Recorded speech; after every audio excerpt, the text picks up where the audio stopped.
نے اخبار پڑھنے کے بعد اسے ایک طرف رکھا اور ہاتھ بڑھا کر ریسیور اٹھا لیا۔ ساتھ ہی سامنے دیوار میں موجود کلاک پر اس کی نظریں پڑ گئیں تو اس نے اس انداز میں سر ہلا دیا جیسے کلاک پر وقت نظر آ رہا تھا وہ اس کی مرضی کے مطابق تھا۔ صبح کو سلیمان واپس فلیٹ پر آ گیا تھا۔ اس نے عمران کو بتایا تھا کہ اب عبدالصمد کی حالت درست ہے اور 2 یا 3 روز بعد انہیں ہسپتال سے ڈسچارج کر دیا جائے گا۔ اس کے بعد سلیمان نے عمران اور اپنے لیے ناشتہ تیار کیا اور پھر ناشتے کے بعد وہ مارکیٹ چلا گیا، جبکہ عمران نے ناشتہ کرنے کے بعد اخبارات اٹھائے اور باری باری انہیں پڑھنا شروع کر دیا۔ ویسے تو سلیمان مارکیٹ میں شاپنگ کرتے ہوئے وقت صرف کرتا تھا، لیکن آج اس کی واپسی جلدی ہو گئی تھی۔ سامان کچن میں رکھ کر وہ دوپہر کو آنے کا کہہ کر ہسپتال چلا گیا تھا۔ عمران نے تمام اخبارات پڑھنے کے بعد سامنے دیوار میں موجود کلاک کی طرف دیکھا۔ اسے سرداور سے بات کرنا تھی اور وہ سوچ رہا تھا کہ بہرحال سرداور لیبارٹری پہنچ جائیں تو وہ انہیں کال کرے۔ اب اتنا وقت بہرحال ہو گیا تھا کہ وہ یقینی طور پر لیبارٹری پہنچ چکے ہوں گے، اس لیے عمران نے ریسیور اٹھایا اور نمبر پریس کرنے شروع کر دیے۔ داور بول رہا ہوں۔ رابطہ قائم ہوتے ہی سرداور کی آواز سنائی دی۔ علی عمران MSc DSc آکسن بول رہا ہوں۔ عمران نے اپنے محسوس لہجے میں بات کرتے ہوئے کہا، اور تم نے اس وقت کال کی ہے تو کوئی اہم بات ہی ہو سکتی ہے۔ دوسری طرف سے سرداور نے کہا، یہ تو میرے لیے سرٹیفکیٹ ہے سرداور۔ عمران نے مسکراتے ہوئے کہا، سرٹیفکیٹ؟ کیسا سرٹیفکیٹ؟ سرداور نے چونک کر پوچھا۔ یہی کہ آپ جیسا بڑا سائنسدان کہہ رہا ہے کہ میں بھی اہم بات کر سکتا ہوں۔ حالانکہ ڈیڈی سر سلطان اور چیف آف سیکرٹ سروس تو ایک طرف، میرا باورچی سلیمان میری کسی بات کو اہم نہیں سمجھتا۔ چلو کوئی تو اس دنیا میں ہے جو فرد شناس ہے۔ عمران کی زبان رواں ہو گئی اور دوسری طرف سے سرداور بے اختیار کھلکھلا کر ہنس پڑے۔ اگر کہو تو میں یہ بات لکھ کر بھجوا دوں، سرداور نے ہنستے ہوئے کہا۔ اس کے نیچے اپنے دستخط ضرور کیجیے تاکہ میں آپ کے دستخطوں کو نیلام کر کے بھاری رقم وصول کر سکوں۔ عمران نے کہا، میرے دستخط اور بھاری رقم، یہ کیا کہہ رہے ہو؟ سرداور نے حیرت بھرے لہجے میں کہا۔ سرداور، آپ کو آثار قدیمہ کی اہمیت کا علم ہی نہیں۔ جب آپ کے دستخط آثار قدیمہ میں شامل ہو جائیں گے تو ان کی بھاری قیمت پڑ جائے گی۔ عمران نے کہا تو سرداور ایک بار پھر ہنس پڑے۔ تم واقعی بات کرنے کا فن جانتے ہو۔ بہرحال میں نے ایک انتہائی ضروری میٹنگ کال کر رکھی ہے، اس لیے جو کہنا ہے 5 منٹ کے اندر کہہ دو، ورنہ پھر 4 گھنٹوں بعد میں فارغ ہوں گا۔ سرداور نے یک لحظ سنجیدہ لہجے میں کہا، آپ نے واقعی مجھ جیسے آدمی کی زبان سے بچنے کے لیے اچھے بہانے تلاش کر رکھے ہیں۔ سر سلطان بھی میٹنگ کی دھمکی دیتے ہیں اور آپ نے بھی اب یہی دھمکی دی ہے۔ عمران نے مسکراتے ہوئے کہا، میں جھوٹ نہیں بولا کرتا، اس لیے یہ سچ ہے۔ سرداور نے قدرے ناراض سے لہجے میں کہا، ارے میرا یہ مطلب نہیں تھا جو آپ نے سمجھ لیا ہے۔ بہرحال اب آپ اصل بات پر آ جاتے ہیں۔ پاکستانی میزائل رینج میں کوئی ایسا یا کوئی نیا پرزہ ایجاد کیا ہے جسے میزائل ماؤس کہا جاتا ہے اور کوڈ میں اسے MM کہا جاتا ہے، کیا یہ درست ہے؟ عمران نے کہا، ہاں، لیکن یہ اتنی اہم ایجاد نہیں کہ تم اس بارے میں اس انداز میں بات کرو۔ کیا ہوا ہے؟ سرداور نے پوچھا۔ یہ پرزہ پاکستان سے چرا کر ایکریمیا لے جایا گیا ہے، لیکن ایکریمن سائنسدانوں کو بھی اس کی سمجھ نہیں آ سکی، اس لیے اب وہ اس کے موجد ڈاکٹر شجاعت علی کو اغوا کر کے ایکریمیا لے جانا چاہتے ہیں۔ عمران نے کہا، ایکریمیا اسے اتنی اہمیت دے رہا ہے تو پھر اس میں ٹارگٹ ہٹنگ کے علاوہ کوئی اور بات بھی ہوگی جس کا علم پاکستانی حکومت کو نہیں ہو سکا، ورنہ ایسے حالات تو تقریباً ہر ملک میں ایجاد کرنے کی کوشش کی جاتی ہے تاکہ جو میزائل وہ تیار کرے وہ اپنے ٹارگٹ کو ہٹ کر سکے، کیونکہ میزائلوں میں یہ سب سے بڑی حامی ہوتی ہے کہ موسم کے اثرات، ہوا کے دباؤ اور ماحول کے اثرات اس پر پڑتے ہیں، اس لیے درست نشانے پر اس کا لگنا ہمیشہ ایک مسئلہ رہا ہے۔ بہرحال ایک بات ہے کہ ڈاکٹر شجاعت علی نے جو ماؤس تیار کیا ہے اس سے ٹارگٹ ہٹنگ کی شرح تقریباً 90% ہو گئی ہے اور یہ ورلڈ ریکارڈ ہے، ورنہ اچھے سے اچھے میزائل کا ریکارڈ 60-70% سے اوپر نہیں گیا۔ سرداور نے تفصیل بتاتے ہوئے کہا، اس کا مطلب ہے کہ وہ پرزہ ایکریمیا سے واپس لانا ہوگا۔ عمران نے کہا، اگر وہ واقعی چوری ہو گیا ہے تو اسے لانا پڑے گا، کیونکہ ایکریمیا سے یہ کافرستان اور اسرائیل پہنچ سکتا ہے اور ان دونوں ملکوں یا ان میں سے کسی ایک ملک کے پاس اس کا پہنچنا ہمارے لیے ناقابل برداشت ہے۔ سرداور نے کہا، ایک بات میری سمجھ میں نہیں آتی سرداور کہ ایکریمیا کے سائنسدان اس پرزے کو کھول لینے کے باوجود اسے سمجھ نہیں سکے، جبکہ ایکریمی سائنسدان ہمارے سائنسدانوں سے بہت ایڈوانس ہیں اور اب وہ ڈاکٹر شجاعت علی کو اغوا کر کے ایکریمیا جانا چاہتے ہیں۔ یہ کیسے ممکن ہو گیا ہے کہ یہ عام سا فارمولہ ایکریمن سائنسدانوں کی سمجھ میں نہیں آیا؟ عمران نے کہا، مجھے ڈاکٹر شجاعت علی سے اس سلسلے میں بات کرنا ہوگی۔ وہ گارڈ لیبارٹری میں کام کرتے ہیں۔ ایم کے بارے میں تو مجھے اس لیے معلوم ہے کہ میری ڈاکٹر شجاعت سے ایک بار اس سلسلے میں تفصیلی بات ہو چکی ہے۔ البتہ یہ بات واقعی حیران کن ہے کہ ایکویرین سائنسدانوں کو اس کی سمجھ نہیں آ سکی۔ اس بارے میں ڈاکٹر شجاعت سے بات کرنا پڑے گی، سرداور نے کہا۔ کب تک آپ بات کر لیں گے؟ عمران نے پوچھا۔ کیا کوئی ایمرجنسی ہے؟ پرزا تو ان کے پاس پہنچ ہی گیا ہے، اب کیا ایمرجنسی ہے؟ سرداور نے حیرت بھرے لہجے میں کہا۔ مجھے خطرہ ہے کہ کہیں ڈاکٹر شجاعت علی کو اغوا نہ کر لیا جائے، عمران نے کہا۔ او ہاں ٹھیک ہے، تم اس وقت کہاں موجود ہو؟ سرداور نے پوچھا۔ اپنے فلیٹ میں، عمران نے جواب دیا۔ اوکے، میں بات کر کے پھر تمہیں خود کال کرتا ہوں، سرداور نے کہا، اور اس کے ساتھ ہی رابطہ ختم ہو گیا۔ تو عمران نے ریسیور رکھا ہی تھا کہ فون کی گھنٹی بج اٹھی، تو عمران نے ہاتھ بڑھا کر دوبارہ ریسیور اٹھا لیا۔ علی عمران MSc DSc آکسن بول رہا ہوں، عمران نے اپنے محسوس لہجے میں کہا۔ سلیمان بول رہا ہوں صاحب، عبدالصمد صاحب دل کا دورہ پڑنے سے وفات پا گئے ہیں۔ دوسری طرف سے سلیمان کی افسردہ سی آواز سنائی دی۔ او کب؟ عمران نے بھی افسردہ لہجے میں کہا۔ صاحب جب میں ہسپتال پہنچا تو اس سے آدھا گھنٹہ پہلے ان کا انتقال ہوا ہے، سلیمان نے جواب دیتے ہوئے کہا۔ ویری سیڈ، بہرحال اب کیا کیا جا سکتا ہے؟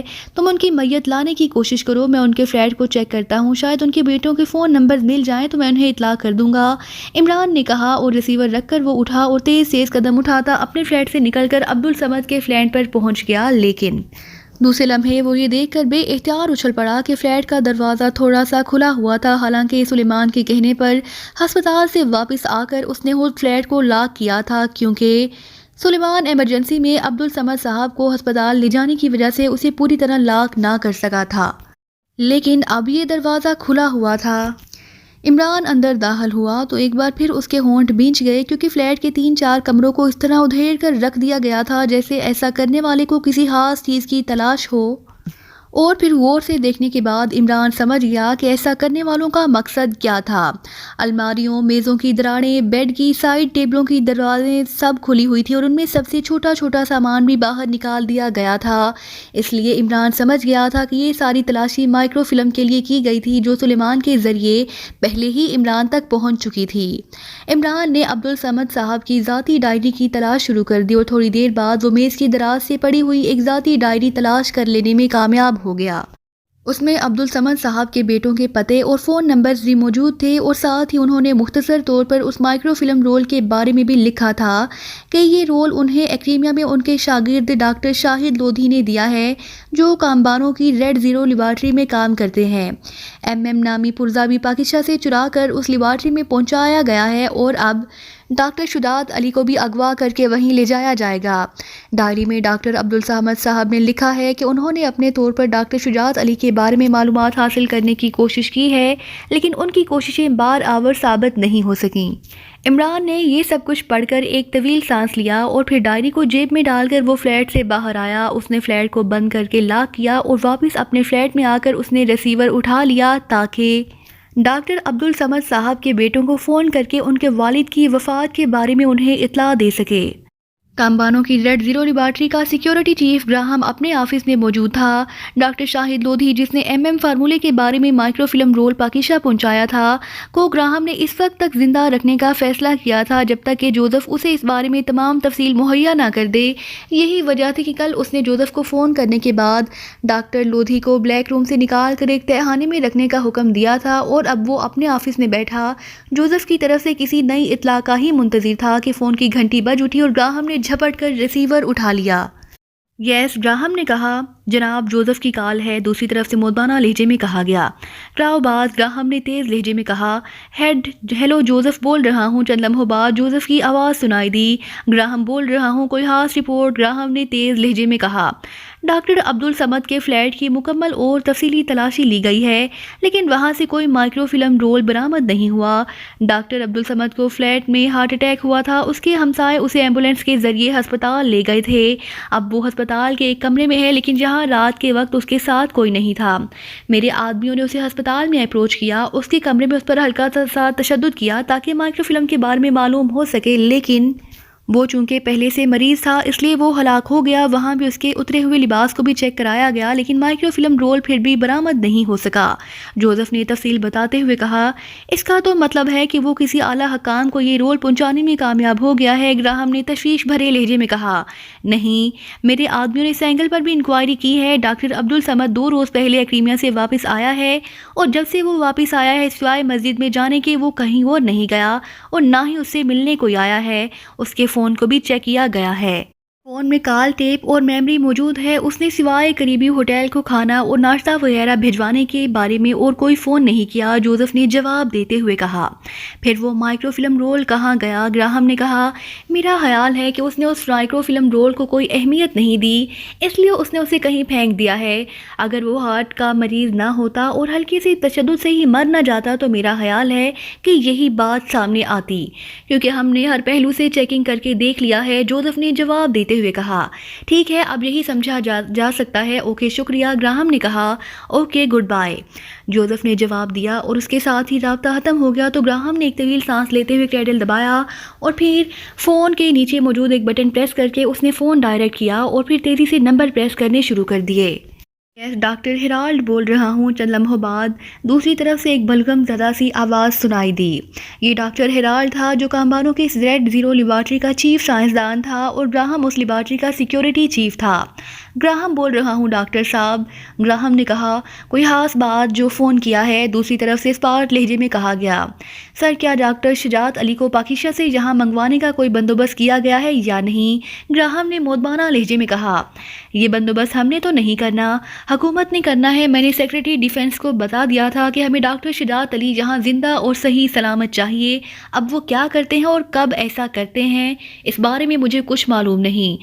آپ کیوں پوچھ رہے ہیں؟ ڈاکٹر ہیرالڈ نے کہا، سر سیکریٹری سائنس نے مجھے بتایا تھا کہ والنگٹن سے ایک اطلاع ملی ہے کہ ہماری لیبارٹری کے پاکستانی نوجوان ڈاکٹر شاہد لودھی نے اس پرزے کے بارے میں والنگٹن میں اپنے ایک استاد ڈاکٹر عبدالصمد صاحب سے ملاقات کی اور انہیں اس پرزے کی یہاں موجودگی اور ڈاکٹر شجاعت علی کے اغوا کے بارے میں ایک مائکرو فلم رول دیا کہ وہ اسے پاکستان کے اعلیٰ حکام تک پہنچا دیں۔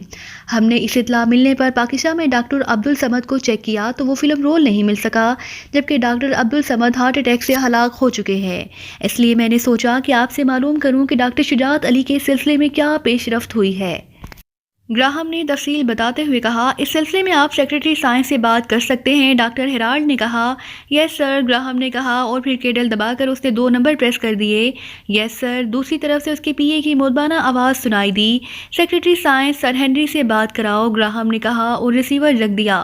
چند لمحوں بعد گھنٹی بج اٹھی تو اس نے ہاتھ بڑھا کر ریسیور اٹھا لیا۔ یس، گراہم نے کہا، سیکریٹری سائنس سر ہنری کے PA سے بات کیجیے۔ دوسری طرف سے اس کے PA کی آواز سنائی دی، ہیلو، گراہم بول رہا ہوں۔ گراہم نے تیز لہجے میں کہا، PA2 سیکریٹری سائنس بول رہا ہوں، وہ ایک خصوصی میٹنگ میں مصروف ہیں، تقریباً 1 گھنٹے بعد فارغ ہو جائیں گے تو میں آپ کو خود فون کر کے آپ کی بات ان سے کرا دوں گا، PA نے قدرے مودبانہ لہجے میں کہا۔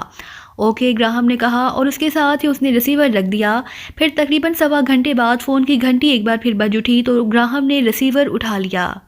یس، گراہم نے کہا، سیکریٹری سائنس سر ہنری کے PA سے بات کیجیے جناب۔ دوسری طرف سے اس کے PA کی مودبانہ آواز سنائی دی، کراؤ بات، گراہم نے کہا۔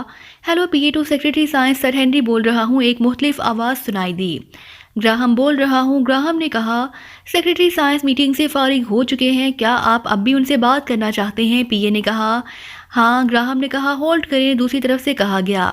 ہیلو، تھوڑی دیر بعد ایک بھاری لیکن سخت سی آواز سنائی دی اور گراہم فوراً پہچان گیا کہ یہ سر ہنری کی آواز ہے۔ گراہم بول رہا ہوں سر، Z0 لیبارٹری کامبانو سے، گراہم نے مودبانہ لہجے میں کہا۔ یس، کوئی خاص رپورٹ؟ سر ہنری نے کہا، سر آپ کی طرف سے ٹیپ ملنے کے بعد ہم نے لیبارٹری کے پاکستانی سائنسدان ڈاکٹر شاہد لودھی کو گھیر لیا۔ اس نے ہمیں بتایا کہ اس نے مائکرو فلم رول میں یہ پیغام دیا ہے کہ نامی پرزہ ایکریمیا کی ریاست کامبانو میں واقع Z0 لیبارٹری میں پہنچ چکا ہے، لیکن ایکریمن سائنسدان اسے کھول لینے کے باوجود سمجھ نہیں سکے۔ اس لیے انہوں نے فیصلہ کیا ہے کہ اس پرزے کے موجد ڈاکٹر شجاعت علی کو اغوا کر کے Z0 لیبارٹری لایا جائے اور جناب ڈاکٹر شاہد لودھی نے بتایا ہے کہ اس نے ڈاکٹر عبدالصمد کو کہا تھا کہ وہ واپس پاکستان جا کر یہ مائکرو رول فلم حکومت پاکستان کے کسی اعلیٰ حکام تک پہنچا دے تاکہ وہ اس معاملے پر چوکنا ہو جائیں، گراہم نے تفصیل بتاتے ہوئے کہا۔ پھر سیکریٹری سائنس سر ہنری نے ہنکارا بھرتے ہوئے کہا، جناب میں نے فارن ایجنسی کے چیف جوزف سے بات کی تو جوزف نے پاکستان میں اپنے سیکشن کے ذریعے فوری کارروائی کی۔ اس کی ابھی رپورٹ ملی ہے کہ ڈاکٹر عبدالصمد جب سے ایکریمیا سے واپس پاکستان گیا ہے اپنے فلیٹ میں ہی رہا ہے، نہ کہیں گیا ہے اور نہ ہی کوئی آ کر اس سے ملا ہے، وہ اکیلا رہتا ہے۔ پھر رات کو اسے ہارٹ اٹیک ہوا تو ہمسائے اسے لے کر ہسپتال پہنچے اور وہ ہسپتال میں موجود ہے۔ جوزف کے سیکشن نے اس کے فلیٹ کی تفصیلی تلاشی لیکن وہ فلم رول نہیں ملا اس پر۔ جب وہ ہسپتال پہنچے اور انہوں نے عبدالصمد سے پوچھ گچھ کی اور معمولی سی تشدد سے وہ ہلاک ہو گیا کیونکہ وہ ہارٹ کا مریض تھا۔ اس طرح یہ معاملہ اب رک گیا ہے۔ میں نے اس لیے آپ کو فون کیا ہے کہ ڈاکٹر شجاعت علی کے سلسلے میں کیا پیش رفت ہوئی ہے، گراہم نے تفصیل بتاتے ہوئے کہا۔ ڈاکٹر شجاعت علی ایک سائنسی کانفرنس میں شرکت کے لیے یورپ کے ملک میلاک میں موجود تھے، وہاں سے انہیں اغوا کر لیا گیا ہے، لیکن اب انہیں کامبانو نہیں بھیجا جا رہا بلکہ انہیں ٹاکس کی سب سے محفوظ لیبارٹری بلیو ہاکس پہنچایا جا رہا ہے، اور اب یہ فارمولا بھی ریڈ زیرو لیبارٹری سے بلیو ہاکس بھجوایا جائے گا، سر ہنری نے تفصیل بتاتے ہوئے کہا۔ یہ فیصلہ کن وجوہات کی بنا پر کیا گیا ہے سر، جبکہ ریڈ زیرو لیبارٹری بھی ہر طرح سے محفوظ ہے، اور پھر میں جہاں موجود ہوں، گراہم نے حیرت بھرے لہجے میں کہا۔ پاکستان میں جیسے ہی ڈاکٹر شجاعت علی کے اغوا کی خبر پہنچے گی وہاں لامحالہ ان کو ٹریس کرنے کے لیے کام کیا جائے گا، اور اگر یہ ٹاسک پاکستان سیکرٹ سروس کو دے دیا گیا تو پھر معاملات بے حد بگڑ جائیں گے، اور بلیو ہاکس لیبارٹری دنیا کی محفوظ ترین لیبارٹری سمجھی جاتی ہے، اور وہاں پاکستان سیکرٹ سروس کچھ بھی نہ کر سکے گی۔ جہاں تک آپ کا تعلق ہے تو آپ کو یہ بتانا بہتر ہوگا کہ بلیو ہاکس ایکریمیا کی ایسی لیبارٹری ہے جس کی حفاظت ایکریمیا کی سب سے طاقتور ریڈ ایجنسی کی ذمہ داری ہے، اور اس کا بہترین سیکشن ٹیم ٹاپ سیکشن کہا جاتا ہے اس لیبارٹری کی حفاظت کے لیے مامور ہے۔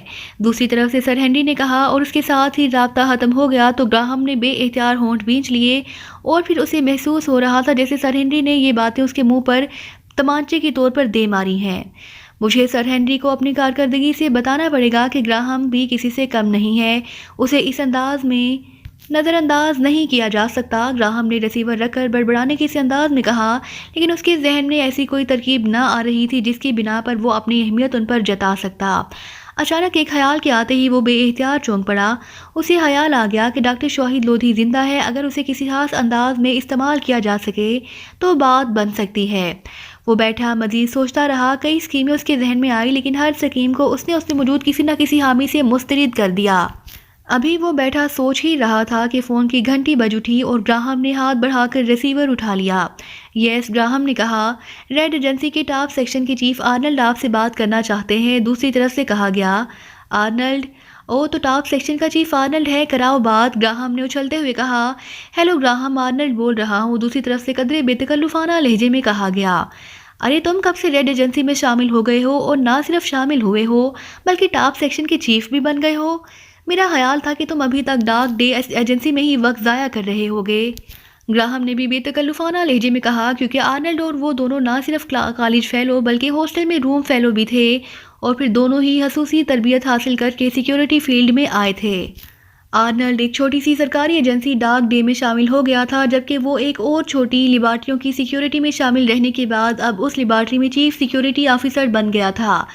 مجھے ابھی حال ہی میں ایک اہم کام سر انجام دینے کے انعام میں ٹاپ ایجنسی میں شامل کیا گیا ہے، اور پھر ٹاپ ایجنسی میں ایک دو کام میں نے ایسے کر دیے کہ ریڈ ایجنسی کے چیف سر ہنری میرے کارناموں پر بے حد خوش ہوئے، اور انہوں نے مجھے ٹاپ سیکشن میں شامل کر دیا، اور اب میں ٹاپ سیکشن کا چیف ہوں، اور 4 بڑی بڑی سرکاری لیبارٹریوں کی عملی سیکیورٹی بھی ہمارے سیکشن کے حوالے کر دی گئی ہے، جن میں بلیو ہاکس لیبارٹری بھی شامل ہے۔ یہ ایکریمیا کی اہم ترین لیبارٹری ہے، اس کی وسعت کا اندازہ اس سے لگا لو کہ اس میں بیک وقت 4 مختلف شعبوں میں اہم ترین کام ہو رہے ہیں۔